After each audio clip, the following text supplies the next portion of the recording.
के रूप में भी इन शब्दों का इस्तेमाल करते हैं।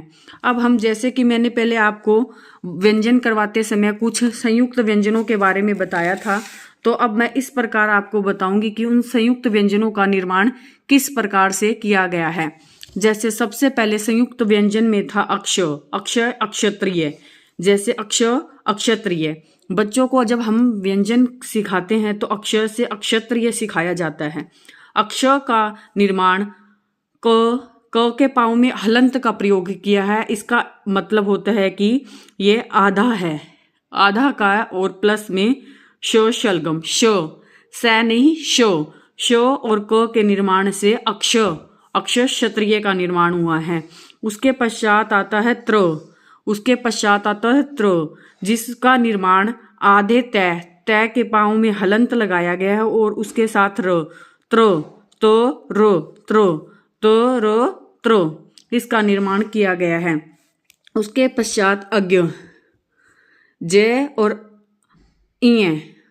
और इय के योग से अज्ञ का निर्माण हुआ है।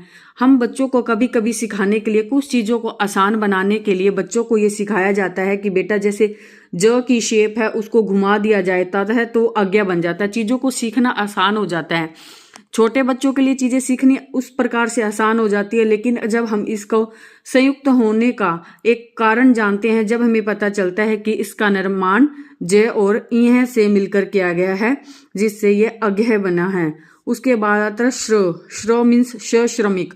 बच्चों को जब हम व्यंजन करवाते हैं तो श्रमिक का उदाहरण सबसे ज्यादा प्रदान किया जाता है। तो इसका निर्माण श और र से मिलकर श्र हुआ है, श और र, और श के पाँव में हलंत का प्रयोग है, जिससे पता चलता है कि आधा है और र पूर्ण है। इन दोनों के योग से श्र का निर्माण हुआ है।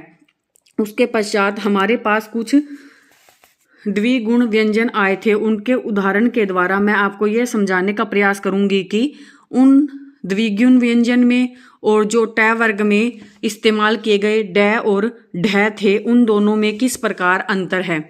जैसे इनका ड और ढ, इनका प्रयोग ट वर्ग में दिखाई दिया था, जिसका उच्चारण स्थान मूर्धा था। और यह जब हम अपनी जीभा को यानी कि जीभ को जब हम उच्चारण के लिए प्रयोग करते हैं तो ये हमारे मूर्धा से टच होती है। और हिंदी वर्णमाला में जब भी हम शब्दों का जोड़ बच्चों को सिखाते हैं तो इनसे शब्दों की शुरुआत हो सकती है, और उनको मैंने उदाहरण के साथ आपको दिखाने की कोशिश की है। जैसे ड से डमरू, ड से डायरी, ड से डबल और ढ से ढक्कन। और जो कि ये अरबी द्विगुण व्यंजन हैं, इनका उच्चारण करते समय झटके के साथ इनका उच्चारण किया जाता है, और इनसे किसी भी शब्द की शुरुआत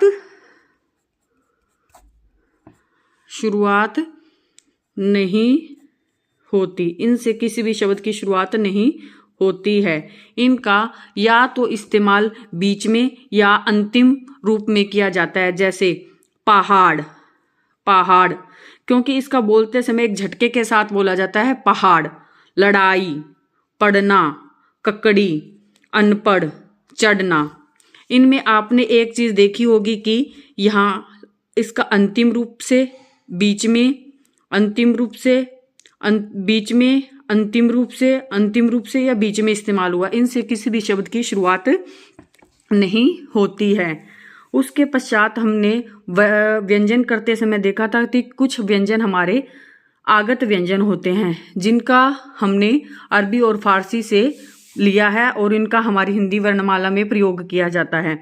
जैसे ओ, फ, ज, ओ, इसकी जब हम इनको स्पीक करते हैं या बोलते हैं, इनका उच्चारण करते हैं, तो ये हमें जो स्वर में ओ प्रयोग किया जाता है वैसे ही इसकी हमें उच्चारण सुनाई देता है। लेकिन जब इनका हम प्रयोग करते हैं तो हमने इसके उदाहरण भी लिख के आपको समझाने की कोशिश किया। जैसे कॉलेज, नॉलेज, डॉक्टर।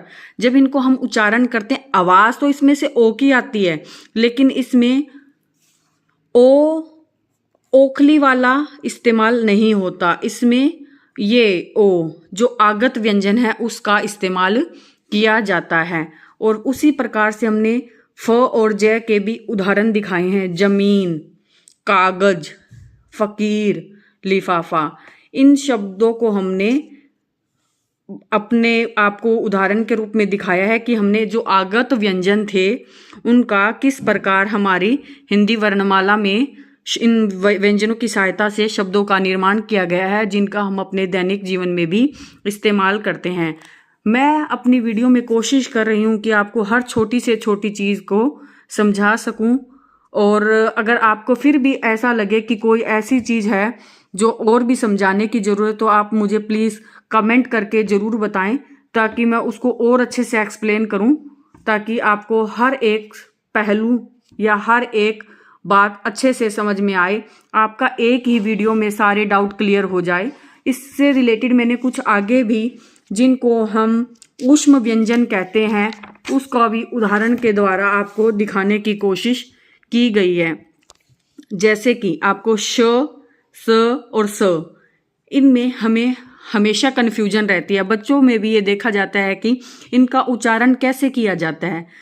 ये हमारे सामने एक ऐसा मुद्दा आया था कि इसका मैंने अपनी वीडियो में सॉल्यूशन करने की, यानी कि हल करने की कोशिश की गई है। ये श, इसका उच्चारण श शलगम, इसका जब हम उच्चारण करते हैं तो उच्चारण करते समय हमारी जीभ है जो तालू से टकराती है, और इससे रिलेटेड मैंने आपको शब्द भी दिखाने की कोशिश की गई है, जैसे शब्द अशोक। जब हम इनका उच्चारण करते हैं तो हमें महसूस होता है कि हमारी जीभ का भाग, आगे का भाग तालू को स्पर्श कर रहा है। उसके पश्चात षट्कोण, जब बच्चों को सिखाया जाता है व्यंजन तो षट्कोण हम मूर्धा को स्पर्श करता है, जैसे भाषा, षष्टि।